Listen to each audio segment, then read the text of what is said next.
দেখুন, এই ওয়াকফ বিলটা কি এটা প্রথমে ভাবতে হবে। আর এটা নিয়ে ভারতবর্ষ কেন উত্তাল হচ্ছে, বিশেষ করে সংখ্যালঘু মুসলমানরা কেন এত আন্দোলনে নেমেছে বা হুঁশিয়ারি দিচ্ছে ওয়াকফটা কি বুঝতে হবে। প্রথমে আপনাদের বলি, আপনাদের মাধ্যমে আপনাদের যারা মানে দেখছি আপনাদের চ্যানেলগুলো, তাদেরকেও বলতে চাই, এই ওয়াকফ হলো মুসলমানদের, মানে আমাদের মুসলমানদের পূর্বপুরুষেরা তাদের সম্পত্তি আল্লাহর ওয়াস্তে দান করে যাওয়া হাজার হাজার বিঘে সম্পত্তি। আপনারা জানেন টোটাল ভারতবর্ষে 27 লক্ষ, কম বেশি 27 লক্ষ বিঘে জমি, যেটা কিনা আমাদের পূর্বপুরুষেরা আল্লাহর রাস্তায় দান করেছে এই মুসলিম সমাজের আগামী দিন তাদের কর্মসংস্থান থেকে শুরু করে, তাদের রুটি রুজি থেকে শুরু করে, শিক্ষা স্বাস্থ্য থেকে শুরু করে, তাদের মুসলিম সম্প্রদায়ের কাজে ব্যবহারের জন্যে এই সম্পত্তি আল্লাহর রাস্তায় দান করে গিয়েছে। এটা মুসলমানদের সম্পত্তি, এটা কোনো যোগী মোদি অমিত শাহের বাপের সম্পত্তি নয়।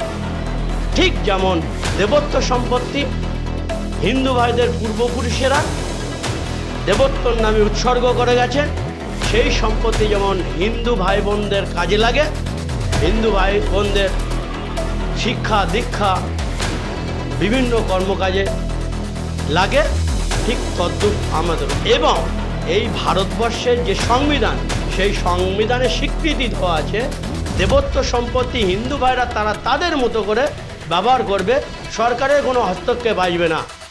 এবং মুসলমানদের যে ওয়াকফ সম্পত্তি তারা তাদের মতো করে ব্যবহার করবে, তাদের সমাজের জন্য ইউটিলাইজ হবে, সেখানে সরকার কোনো হস্তক্ষেপ করতে পারবে না। ঠিক তেমনি চার্চের জন্যও খ্রিস্টান ভাইদের তদ্রূপ তারা তাদের জন্য ব্যবহার করবে। এখন এই নরেন্দ্র মোদী আর অমিত শাহের নজর পড়েছে ওয়াকফ সম্পত্তির উপরে। এই ওয়াকফ সম্পত্তিটাকে নেবে, নিয়ে এরা আদানি আম্বানির কাজে বেচে দেবে। এরা যেমন ভারতবর্ষের রেল থেকে শুরু করে বিভিন্ন জিনিস বিক্রি করে এদের পকেট ভরাচ্ছে ফ্যাসিবাদী নীতি নিয়ে। তো এরা সেই মুসলমানদের ওয়াকফের উপর টার্গেট করেছে।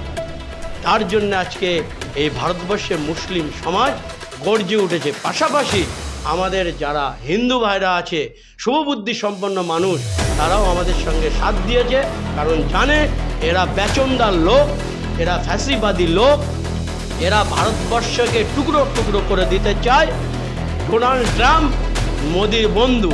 ডোনাল্ড ট্রাম্প যেমন আপনার ফিলিস্তিনিদের উপরে অত্যাচার করে গাঁজা দখল করে গাঁজায় যেমন রিসর্ট বানাতে চায়, মোদি তদ্রূপ মুসলমানদের ওয়াকফ সম্পত্তি নিয়ে কলকাতা থেকে, হায়দ্রাবাদ থেকে, বোম্বাই থেকে শুরু করে বিভিন্ন জায়গায়, দিল্লি থেকে শুরু করে সেই সমস্ত জমিগুলোকে আদানি আম্বানির হাতে তুলে দিয়ে সেখানে তারা রিসর্ট বানাতে চায়, হোটেল বানাতে চায়। এই নরেন্দ্র মোদী অমিত শাহ এরা হোটেল বানাতে চায়, এরা শিল্প বানাতে চায় না। তাই বাংলার মানুষ সহ এই ভারতবর্ষের শুভবুদ্ধি সম্পন্ন সকল সম্প্রদায়ের মানুষের কাছে বলবো, আজকে ভাবছেন মুসলমানদের ওয়াকফে হামলা করেছে, কালকে কিন্তু গির্জায় হামলা করবে, চার্চে হামলা করবে, কাল দেবত্ব সম্পত্তি হামলা করবে। এই নরেন্দ্র মোদী অমিত শাহ শুনে রেখে দেন, RSS-এর প্রধান, এরা প্রথমে ওই চার্চের যে সম্পত্তি কতটা কী ব্যাপার এটাকে নিয়ে এরা কিন্তু আপলোড করেছিল। আমাদের মানে ভাগ্য ভালো, আমাদের যে কংগ্রেসের যিনি আছেন, কি বলে ওনার নামটা আমি ভুলে যাচ্ছি, রাহুল গান্ধী। এই রাহুল গান্ধীর তৎপরতায়, রাহুল গান্ধী বিরোধিতা করেছিল বলেই কিন্তু তারা সেই চার্চের যে বিলটাকে নামাতে বাধ্য হয়েছে। কারণ জানে যদি আমরা খ্রিস্টানদের সম্পত্তিটা আগে প্রয়োগ করি, তাহলে ডোনাল্ড ট্রাম্পের সঙ্গে আমাদের নরেন্দ্র মোদীর খুব ভালো বন্ধু সম্পর্ক। এনার গুরু, নরেন্দ্র মোদীর গুরু ডোনাল্ড ট্রাম্প। অতএব সেই ডোনাল্ড ট্রাম্প রেগে যেতে পারে, তাই চার্জেরটা বাদ রেখেছে। মুসলমানের ওয়াকফ সম্পত্তির উপরে ওরা আগে হস্তক্ষেপ করছে। আমাদেরটা সাকসেসফুল হলেই অন্যগুলো কিন্তু বাদ যাবে না। তাই হিন্দু ভাইদের বলবো, খ্রিস্টান ভাইদের বলবো, জৈন বৌদ্ধ সমস্ত সম্প্রদায়ের কাছে বলবো, শুভবুদ্ধি সম্পন্ন মানুষের কাছে বলবো, বিজেপি যে রাস্তায় চলছে আপনারা আমরা সবাই মিলে যদি এই রাস্তাটাকে এখনই অবরুদ্ধ না করতে পারি, তাহলে আমাদের সকলেরই সমস্ত সম্প্রদায় আগামী দিনে সমূহ বিপদ। তাই আপনারাও আমাদের সঙ্গে আসুন এবং এই কালা কানুন, এই কালা বিল যাতে এই নরেন্দ্র মোদী, অসভ্য নরেন্দ্র মোদী, অমিত শাহ, যোগী এরা গিলে নেয়, গিলতে বাধ্য করাবো আমরা।